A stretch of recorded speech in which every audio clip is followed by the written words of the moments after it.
All right, everybody, welcome back. We have reached Module 6 of the Job Interview Mastery Course, College Grad Edition. And guess what? You just interviewed, so what do you got to do now? There's follow-up. What? I thought I'm done. Never I went done. to the interview. Not done Now until you get the offer, and you start. Oh. All right, well, if I got to do something, what do I got to do? I guess we're going to start with, what do you do after the interview? The importance of acting fast, which we're going to get into, but, you know, if you interviewed yesterday and you're watching this now, hit pause and go follow up with a recruiter because you have to hustle. Time kills all deals. Okay, how to handle feedback, and then, of course, how to stay focused during a job search that until you get the offer, you got to keep out there because you just never know exactly when you're going to get the offer that you can say, okay, now I'm going to start. Now I've hit the finish line. Yep. All right, so let's get into it. Number one, when you're following up, what shouldn't you do? So when you are following up, there's a lot of different ways you could go about it. I mean, obviously, you've already sent your thank you email to the recruiter or anybody that you met with. But let's say, you know, some time has passed. Maybe you haven't heard back from the company. You're not sure what the status is. Sending an email often is going into a black hole, as we know. Recruiters are fielding questions from you, from their hiring managers, from everyone else, and they're filling probably 30 jobs at a time. So picking up the phone to get that feedback, really a good idea. Yeah, and I think it's what we call radio silence, and we all hate that, right? In any point in life, when we say all the time dating and recruiting are very, very similar. It is a relationship business. Yeah. If you've gone through the process and now you've followed up, you've done everything right, you send that follow-up email one day, 2 days, it kind of sucks.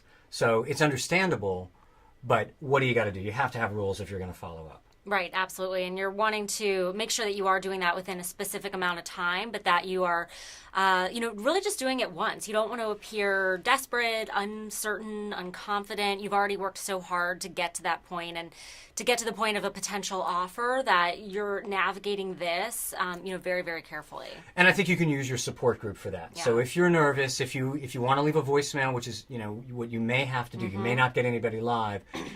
Think about what you're going to say. Recognize you can just do it once. Because just like with dating, there's that kind of fine line, as we know, between sort of, oh my God, I'm just so eager and interested, or stalking. Right.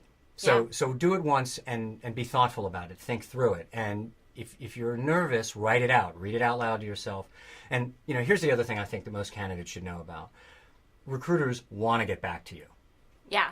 That's true. There's a lot of times there's obstacles that are outside of their control. So sometimes it's, there's other candidates that they have to wait to come in for in person. That's just a reality. Other times, maybe the hiring manager met with you, then got on a plane to Europe for 2 weeks to go on vacation. You just don't know. So oftentimes it is the recruiter sometimes tracking down the hiring managers to figure out what's going on. They really do want to get back to you. Yeah, and they're incentivized to fill the role. So even if you're nervous, even if you start to panic, recognize more often than not, they're going to get back to you. Yeah, and that recruiter is your partner. Right, and if it's good news, they're going to get back to you really quick. Yeah, hopefully. Okay, so feedback. What do we do? Because we should put it up there, and I think we should, we should acknowledge sometimes you're going to get a no. Yeah, you are going to get a no. So everyone gets no's when they're going through the job interview process. Hopefully you're going to get more yeses than no's, but you will get no's. I think there's no one out there who's ever gotten every job they've ever interviewed for. So, recognizing that going into it, just being so grateful as you've been through the process and thanking everyone for their time.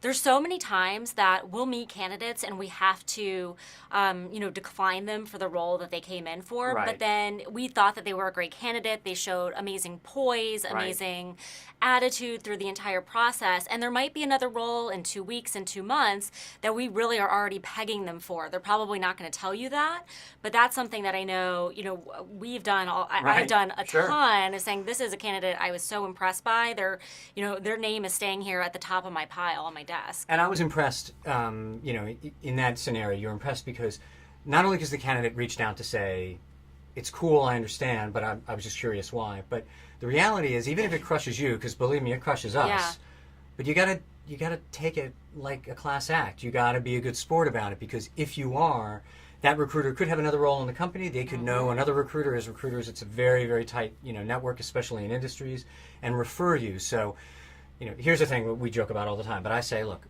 if it's a no, if my candidate doesn't get a yes, it's not like I cry about it in front of anybody, right? because it happens. Yeah. No, absolutely. But I mean, you're doing things on the other end. So as we have here, if you're not working, maybe you had gone on that interview, you were really excited about it, but you were also leading up to that being really active in your search. So not putting all of your eggs in one basket, really making sure that as you're out there searching for your first or second, whatever job, that you're putting a lot of feelers out there, that you're using your network and that you're keeping that active and warm. And the reality is, it ain't over until, in my mind, it's never over until you start on your first day at the new company. I agree. Because even when you have an offer letter and everybody's signed off, the reality is things can change. So I don't say that to scare you. I just say to you the best way, when we were talking about radio silence, the first thing I say to candidates, if you're nervous, if you're freaking out, you know a good way to distract yourself?